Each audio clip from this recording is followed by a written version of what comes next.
Assalamualaikum dan selamat sejahtera. Bersama saya, Cikgu Fahmi akan berkongsi dengan anda untuk subjek Sains Sukan tingkatan 5 di dalam bidang 7 iaitu kecederaan sukan dan langkah pencegahan. Untuk kali ini di unit 7.3 iaitu untuk pengurusan kecederaan sukan. Di mana pada akhir unit ini, murid akan dapat menjelaskan pengurusan kecederaan yang melibatkan talk, observe, touch, active movement, passive movement dan skill test ataupun TOTAPS, rise, ice, compression, elevation dan refer, rises, danger, response, airway, breathing and circulation, DRABC dan posisi pemulihan. Dapat juga menunjukkan cara pengurusan kecederaan yang melibatkan TOTAPS, rises, DRABC dan posisi pemulihan, boleh menerangkan fungsi balutan, splinting dan tapping, dapat melakukan teknik balutan, splinting dan tapping dan boleh menghasilkan alat ganti bagi alatan balutan, splinting dan tapping. Okey, gambar contoh balutan di situ. Okey. Untuk pengurusan kecederaan sukan yang efisien dilakukan dengan memberi perhatian kepada 3 komponen penting iaitu pencegahan, kenal pasti dan rawatan dan proses rehabilitasi. Proses pemulihan kecederaan perlu berada di bawah jagaan seseorang yang berkelayakan. Tanpa rawatan daripada pakar, kecederaan berisiko untuk berulang dan bertambah teruk.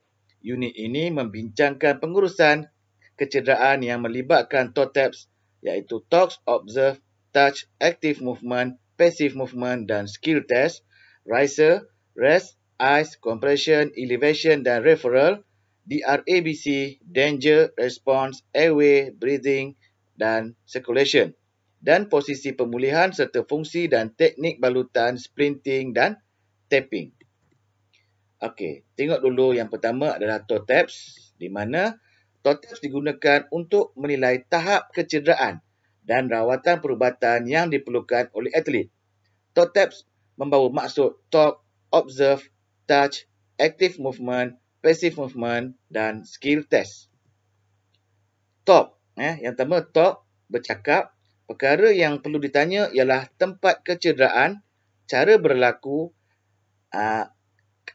untuk kedengaran bunyi yang abnormal semasa kecederaan berlaku dan lain-lain maklumat penting. Okey, talk ni maknanya kita bertanya kepada pesakit. Observe iaitu yang kedua adalah pemerhatian.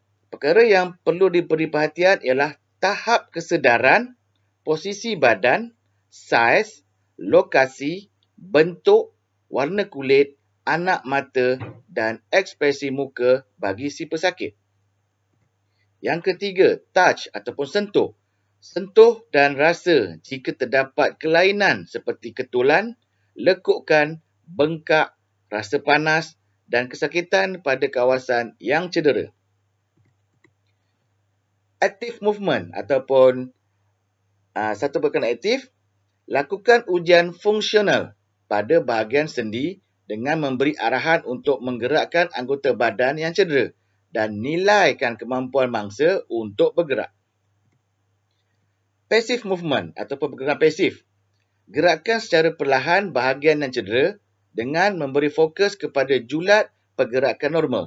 Perhatikan reaksi atlet dan periksa jika kecederaan mengakibatkan pergerakan yang tidak stabil. Okey. Skill test, ujian kemahiran. Setelah semua prosedur di atas dilaksanakan dan atlet tidak menunjukkan rasa sakit, lakukan ujian kemahiran spesifik kepada aksi yang diperlukan untuk memastikan atlet bersedia untuk kembali beraksi. Ini jika atlet tadi tidak menunjukkan sakit yang melampau lah. Okay, kalau dah memang tak boleh bergerak, jangan dibuat yang skill test ini. Berbahaya. Okey. T ni dalam bentuk gambar pula iaitu bercakap. O adalah observe. T adalah touch. A adalah active. P passive. S skill. Okey, itulah maksud toe taps. Baik, riser pula digunakan untuk mengurus kecederaan, bertujuan mengurangkan bengkak, kesakitan dan mencegah daripada menjadi lebih serius. Rest, rehat, iaitu rehatkan bahagian yang cedera. Sekiranya rasa sakit masih tidak hilang, atlet terlibat disarankan untuk berhenti daripada meneruskan permainan. Ais. Jumlah kekerapan penggunaan ais berbeza mengikut tahap dan kecederaan. Tempoh 72 jam pertama selepas kecederaan, tuam ais selama 10 minit untuk setiap 1 jam. Okey, tuam ais selama 10 minit untuk setiap 1 jam. Tuam ais selama 15 hingga 20 minit di kawasan yang cedera, sekurang-kurangnya 3 kali sehari selagi masih mengalami kesakitan dan keradangan. Lapik bahagian cedera dengan sapu tangan atau balut dengan bandage sebelum meletakkan pak ais untuk mengelakkan frostbite pada kulit. Okey, yang ketiga C, compression ataupun penekanan. Tekanan perlu dilakukan pada kawasan yang cedera dengan menggunakan pembalut, bandage atau kain. Langkah ini bertujuan membantu mengurangkan pendarahan dan bengkak. Ikat kain balutan pada kawasan yang cedera dengan kemas dan tidak begitu ketat. Okey, elevation, meninggikan, iaitu meninggikan bahagian yang cedera ke paras lebih tinggi dari aras jantung adalah penting. Elevation bertujuan merendahkan tekanan hydrostatic capillary dan mengurangkan kadar cecair keluar dari kapilari dan masuk ke dalam tisu yang boleh menyebabkan berlakunya edema. Referral, rujukan. Rujuk atlet yang cedera kepada pakar perubatan dengan segera supaya penilaian yang spesifik dapat dilaksanakan untuk merawat kecederaan tersebut. Okey, info khas.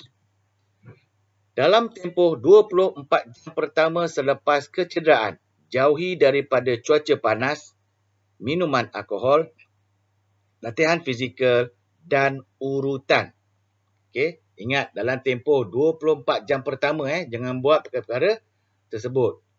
HARM, heat, alcohol, running or exercise, massage. Okey, tak boleh buat ni. Kedua, dalam masa 72 jam pertama selepas kecederaan, sebarang urutan pada bahagian yang cedera tidak disarankan. Walau bagaimanapun, selepas 72 jam, seseorang atlet itu boleh memulakan pergerakan perlahan diikuti dengan berlari perlahan. Sekiranya tidak ada sakit lagi, atlet dianggap telah bersedia untuk beraksi. Okey, 72 jam ya. Okey, ini gambaran untuk riser. Yang pertama di sini rest, turunkan kepada ais. Okey, turunkan kepada tekanan, compression, elevation bagi tinggi di sini dan rujukan. Okey, itu adalah riser.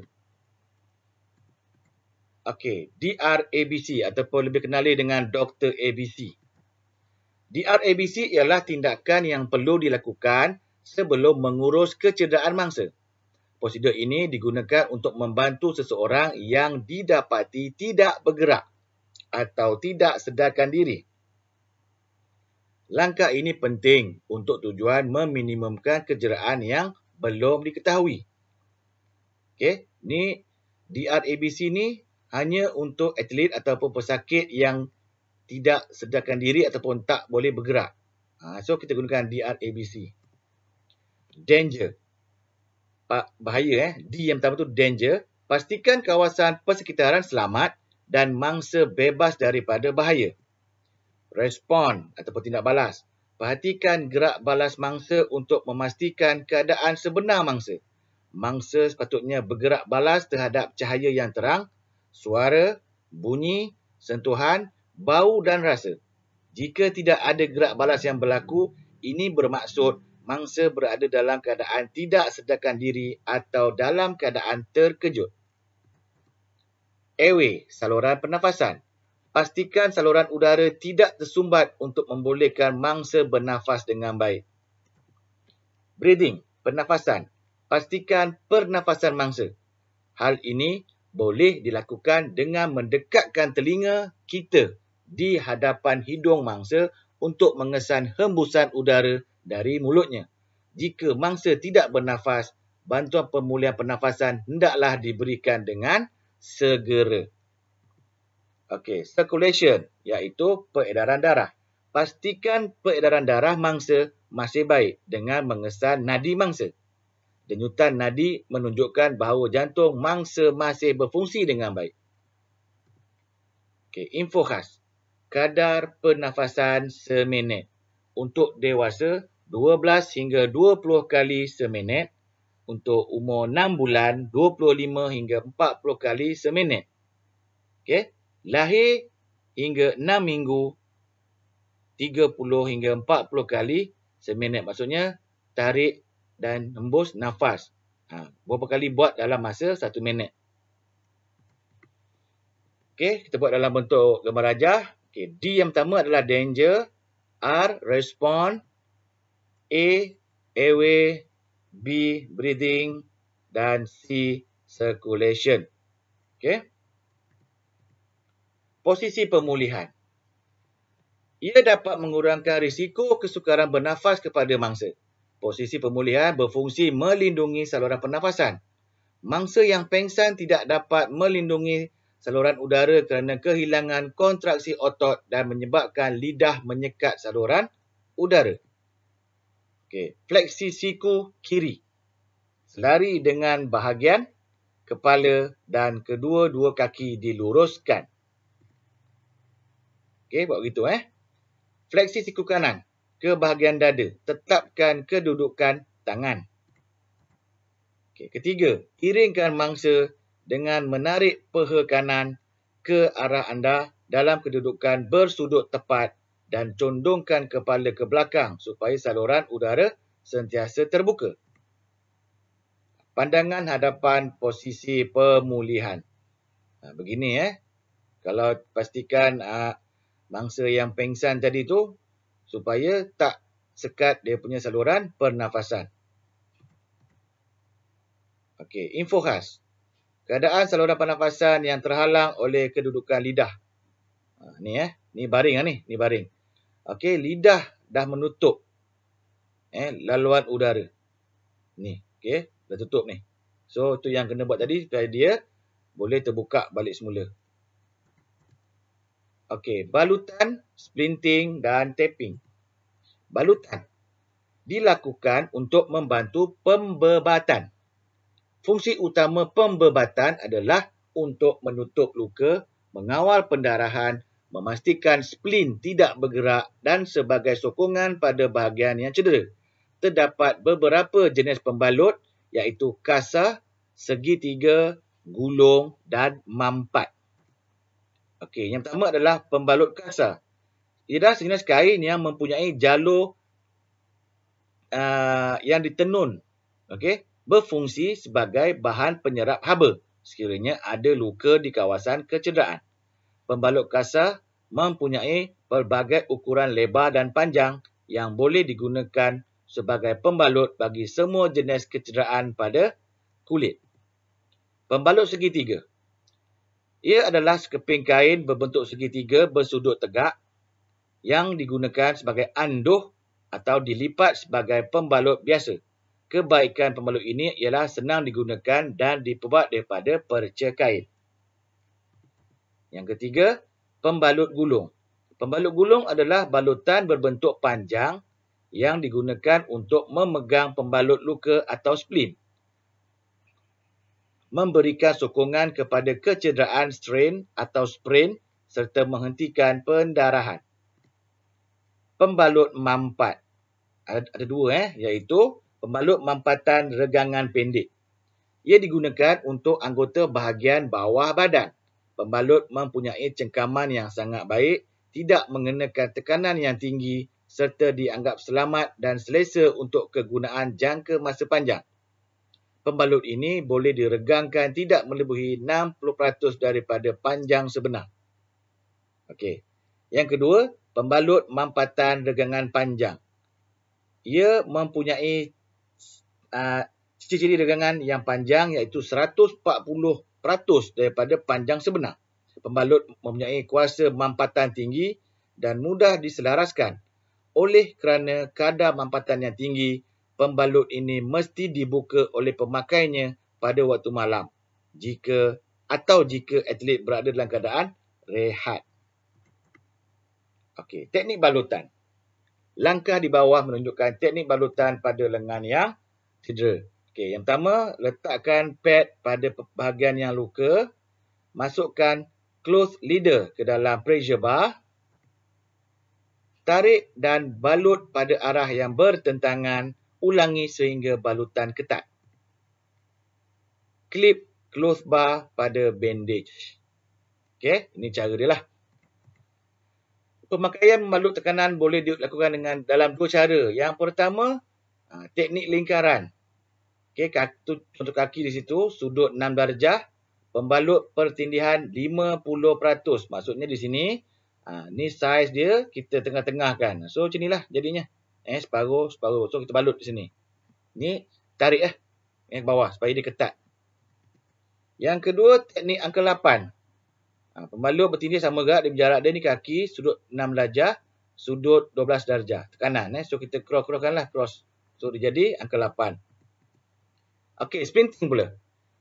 Splint digunakan untuk menyokong dan menghadkan pergerakan pada bahagian tulang yang patah atau sendi terkehil dan secara tidak langsung dapat mengurangkan kehilangan darah, rasa sakit atau tidak selesa. Tanpa penggunaan splint, risiko kecederaan bertambah serius adalah sangat tinggi. Jenis-jenis splint, splint lembut, splint keras, splint udara atau vacuum dan splint tarikan. Ni dia. Okey. Splint lembut merupakan kaedah paling mudah kerana mangsa boleh menggunakan bahan yang lembut seperti bantal atau selimut sebagai alat asas. Bahan yang digunakan akan menutupi sekitar kawasan kecederaan dan perlu diikat. Splint lembut adalah sokongan sementara pada bahagian yang cedera dan memberi sedikit keselesaan pada atlet. Rawatan lanjut perlu disegerakan kerana splint lembut hanyalah bantuan sementara dan tidak dapat memberi sokongan dalam jangka masa yang lama. Okey, splint keras ialah sejenis balutan yang digunakan untuk kecederaan yang teruk. Dalam keadaan terdesak, kotak atau papan yang diubah suai boleh diaplikasikan sebagai splint keras. Dalam keadaan yang lebih teratur, splint keras biasanya diperbuat daripada gentian kaca atau plaster yang boleh dibentuk untuk memenuhi keperluan pesakit. Ni kalau kita tengok balik macam simen lah, simen. Okey. Splint udara atau vacuum. Ia adalah sejenis anduh yang digunakan bagi kecederaan ortopedik. Splint ini sangat sesuai untuk kecederaan pada bahagian kaki dan tangan. Okey, plastik So dia akan sedutlah vacuum tu. Okey, supaya bentuknya kekal. Splint tarikan. Splint tarikan digunakan untuk menyokong tulang yang patah, mengurangkan perubahan struktur tulang, memberi daya tarikan untuk menjadikan tulang sejajar dan menghalang daripada berlaku pergerakan.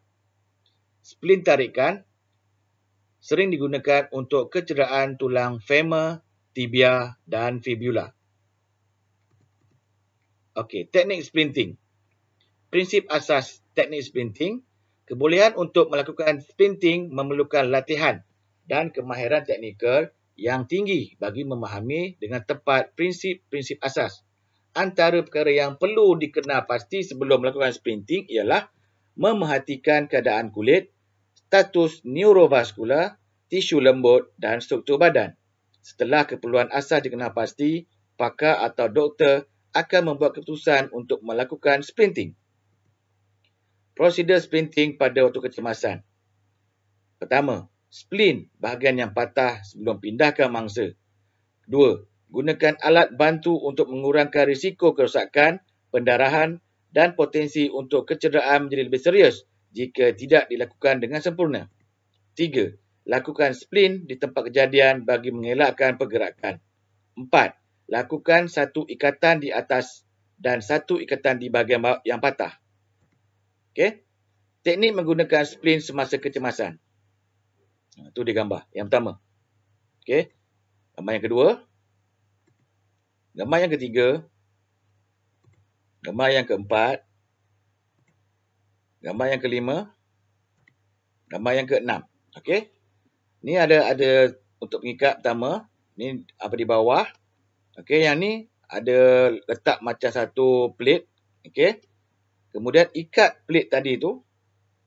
Okey, di sini. Ikat di sini. Dan ni jadikan sokongan. Okey. Tapping. Tapping ialah satu kaedah yang menggunakan pita pembalut sukan ataupun kinesiologi tape yang diaplikasikan terus pada kulit bertujuan memberi sokongan kepada sendi serta mengekalkan kedudukan dan menstabilkan sendi pada bahagian cedera. Tapping dapat meningkatkan maklum balas proprioseptif pada bahagian sendi, mengurangkan sakit, membantu proses pemulihan akibat berlebihan gunaan dan kecederaan lain. Tapping. Warna merah dan biru tu dia macam satu selotip lah. Okey.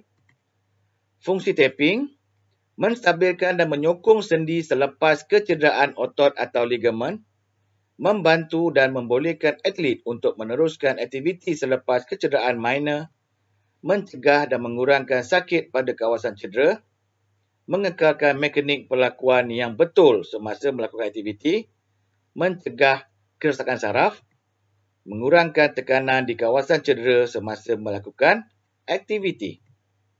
Teknik tapping pertama adalah persediaan kulit. Cukur bulu dan bersihkan kulit pada bahagian yang cedera. Tapping hanya dilakukan pada anggota badan yang telah bersih dan kering. So, maksudnya bukan sebarang-sebarang tapping. Dia takkan beri kesan yang maksimum. Kedua, posisi bahagian yang cedera. Posisi bergantung pada bahagian badan yang akan ditapping. Ketiga, posisi fisioterapi atau jurulatih. Pastikan kedudukan dalam keadaan yang selesa semasa proses tapping. Hal ini bertujuan untuk mengurangkan masalah keletihan dan penat semasa sesi tapping. 4. Aplikasi kinesiologi tape. Okey. Jenis dan lebar tape ini mesti sesuai untuk membalut bahagian yang cedera. Kulit yang sensitif perlu dilindungi dengan pelapik atau dikenali dengan underwrap. Kelima, pastikan perkara berikut dipatuhi semasa tapping. Kinesiologi tape tidak kusut, wrinkle free. Tidak mengganggu peredaran darah, saraf atau pergerakan otot. Tidak memberi masalah pada bahagian badan yang lain. 6. Buka tapping yang telah digunakan. Okey. Kena buka dan tape tadi tu hendaklah dipotong dan dibuang daripada bahagian cedera dengan berhati-hati. Gunting khas diperlukan untuk proses ini kerana mungkin akan menyebabkan sakit pada kulit. Okey, ini dia punya cara dia lah. Okey, cukur dulu. Kemudian tip tadi tu dan tampallah. Okey. Alat ganti bagi alatan balutan, splinting dan tapping. Pada untuk kecemasan, penggunaan bahan-bahan di sekeliling ialah cara yang paling pantas dan selamat sementara menanti rawatan. Penggunaan material yang disarankan oleh pakar perubatan profesional merupakan jalan penyelesaian terbaik dalam urusan balutan, splinting dan tapping. Pastikan bahan yang hendak digunakan itu keras dan sesuai untuk menstabilkan bahagian yang cedera. Surat khabar, buku, kayu, papan atau tuala yang digulung boleh dijadikan alternatif untuk menghasilkan alat ganti bagi alatan balutan dan splinting. Jika terpaksa menggunakan sesuatu bahan yang bahagian tepinya tajam atau ada serpihan, pastikan bahan tersebut dibungkus terlebih dahulu dengan kain. Tali kasut, tali pinggang, tali, jalur kain atau pita boleh digunakan untuk mengikat bahagian yang cedera. Alat ganti untuk balutan luka boleh dipelbagaikan. Penggunaan bahan yang lembut dan boleh menyerap seperti tuala, kertas atau perca kain dapat digunakan sebagai alat ganti semasa situasi kecemasan. Okey, maksudnya sini adalah gunakan apa yang ada berkaitan dengan kita untuk membantu merawat rakan ataupun atlet yang cedera jika tak ada alatan yang sebenar. Bagi injet yang patah, okey, alatan ganti yang boleh digunakan untuk splint adalah daripada bahan yang keras tetapi tidak bahaya seperti kayu, buku atau surat khabar untuk menampung bahagian yang cedera sebelum mendapat rawatan daripada pakar. Ni contoh alat ganti balutan. Okey. Gunakan kain, kayu ini untuk sementara lah. Okey, mari kita lihat apakah soalan yang boleh keluar dalam bab ini. Okay, yang pertama contohlah.